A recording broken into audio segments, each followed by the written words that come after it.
Republican is on board, even with some limited gun reform proposals that the president says he'll support after Mr. Trump proposed raising the minimum age to purchase the AR-15. Kentucky Congressman Thomas Massie didn't take long to tweet back at the president, quote, "Why should a 20-year-old single mom be denied the right to defend herself and her kids?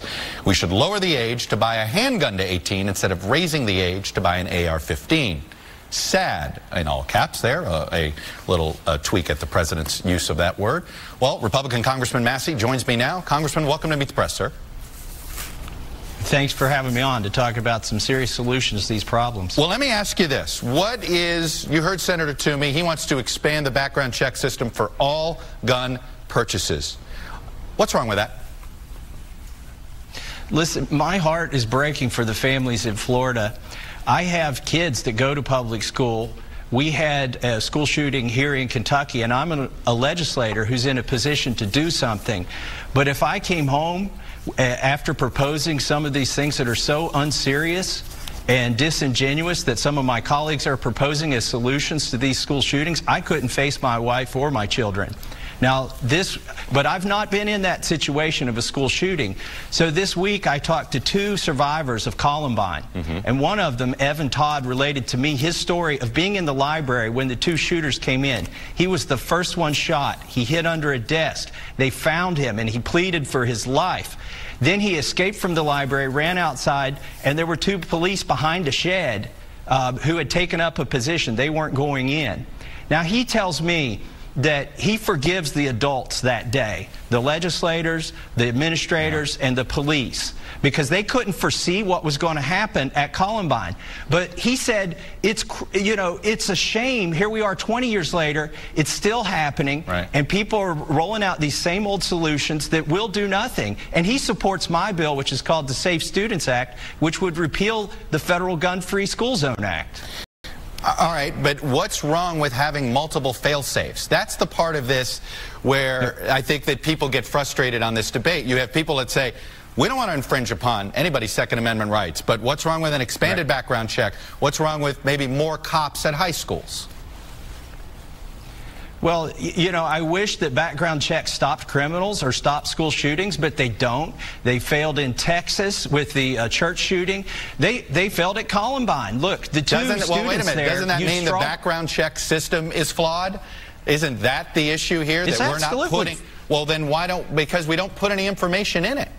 We're not putting enough information in it. You're trying to put lipstick on a pig. You're trying to put lipstick on a pig. Look, you can put all the information you want in it, but the shooter in Connecticut who stole his mother's firearms and shot her before he committed the crime isn't going to be stopped by a background check. Neither were the two perpetrators in Columbine who got other people to buy the guns for them. One of those straw purchasers went to prison for that because, talk about the handgun, 21 age, the guy that went to prison, he was 22, and he sold a handgun to one of the perpetrators who was 17. Look, criminals are going to get a hold of guns. What we've got to look at is what's the solution. The solution, frankly, you can put more guards at schools. If you have one guard, it's probably a waste of money because you're just endangering that guard unless you have two guards, and anybody that's in security profession knows that. But what you need are some of the teachers who are armed. 98% of mass public shootings happen in a gun-free zone, and we've labeled all of our schools as gun-free zones. We need to take those labels off and put our kids in that 2% category of being safe, instead of being in that 98% vulnerable category. Let me ask you this. A majority of the country disagrees with you, right? We have some 65% in a recent poll, and it's been across the board, it doesn't matter which poll, that in general, the public would like stricter regulation of gun sales in some form or another. You're proposing weaker. I understand that. You're from a rural state, and so let me ask you this, though. Shouldn't that matter? Well, you're in a bubble. You're in a bubble there. 65% of the country disagrees with you. Do you have an obligation to legislate on behalf of them at all? You're in a bubble. If you take out New York and California, 8% of Americans have concealed carry permits. And the people watching this show right now, there are a lot of them getting ready for church in middle America, putting their guns on. Millions of them. They're going to be carrying guns to church and a family dinner after that, and they're going to be safe. And so, you know, all these things, these hypotheticals that come out of the bubble in D.C. or New York City or California, what if this happens, what if that happens? We don't have to ask what if this happens. People are carrying every day. I guess I go back to is what are you so opposed to expanding the background check system? Why do you make this argument that says, well, if you just pass more gun laws, it won't matter, criminals get it? Then why do we pass any laws? Like, why do we pass laws on drugs? Why do we pass laws on murder? But we should pass my law to repeal the Gun-Free School Zone Act. I call it the Safe Students Act. But look, those are false senses of security. Like Evan Todd from Columbine, he's disgusted at these proposals because they wouldn't do anything. And in 10 years, we're still going to have school shootings unless you propose real legislation like President Trump has proposed that would allow teachers to be armed. But you're in favor of that, but you're opposed to raising the AR-15 to 21. Oh, well, that's...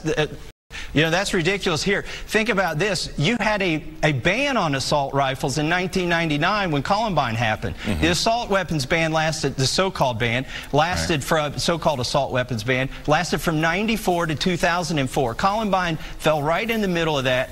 The assault weapons ban would do nothing to stop school shootings. 84% of mass public shootings involve a firearm other than an assault rifle, so-called assault rifle. I understand that, but going back, you just think do you think our background check system, why do we bother with it at all?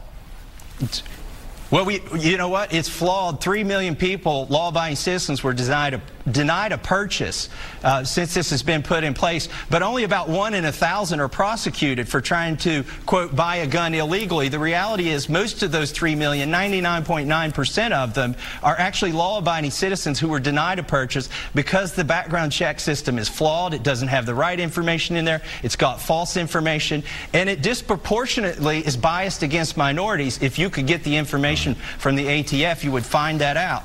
Well, we have no gun research in this country at all because Congress prevented that from happening. Congressman Massie, though, I'm out of time. Well, I've got an inquiry into the ATF to get that data. All right. Congressman Massie, I'm going to leave it there.